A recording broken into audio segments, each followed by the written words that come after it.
जय हिंद। आज हम लोग ओम के नियम के बारे में जानेंगे। ओम साहब ने अपना प्रयोग में देखा था कि किसी भी विद्युत चालक के दोनों सिरों के बीच का जो विभवांतर होता है, यानी कि यहाँ का जो पोटेंशियल है, यहाँ का जो पोटेंशियल और यहाँ का जो पोटेंशियल है, दोनों के बीच का जो डिफरेंस आएगा, विभवांतर आएगा, पोटेंशियल डिफरेंस आएगा वो, और इसमें पास होने वाले विद्युत धारा यानी कि करंट का जो अनुपात होता है वो हमेशा कांस्टेंट होता है, नियत होता है। अगर इस तार को, इस चालक को हम लोग एक नियत यानी कि कांस्टेंट टेम्परेचर पर यानी कि तापमान पर हम लोग रखते हैं।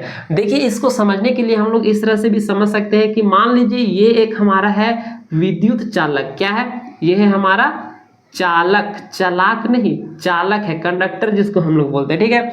और इनके बीच का जो आपका पोटेंशियल डिफरेंस है इस कंडक्टर का, चालक का, यहाँ का मान लीजिए V1 है और यहाँ का पोटेंशियल डिफरेंस V2 है, दोनों में अंतर रहना चाहिए।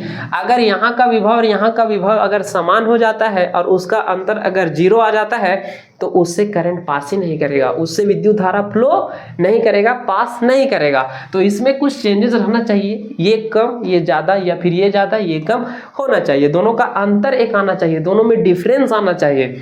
तो इनके बीच का जो, अगर मान लेते हैं कि यहाँ पर हम लोग V1 माइनस V2 अगर आपका V के बराबर है, यदि यहाँ पर जो V1 है वो V2 से बड़ा है, तब तो ये हमारा आ जाएगा क्या? विभवांतर। तो विभवांतर, और मान लीजिए कि इससे जो करंट पास हो रहा है, विद्युत धारा, वो है I।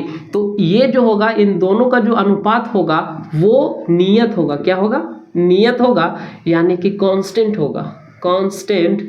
और इसको हम लोग बोलते हैं R, यानी कि V/I जो है वो R के बराबर होता है।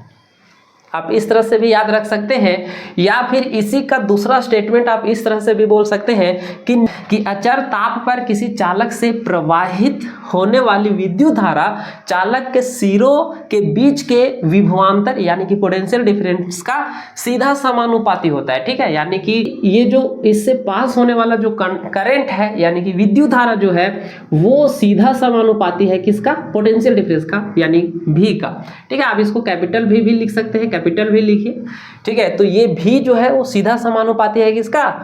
विद्युत धारा का, यानी कि करंट का।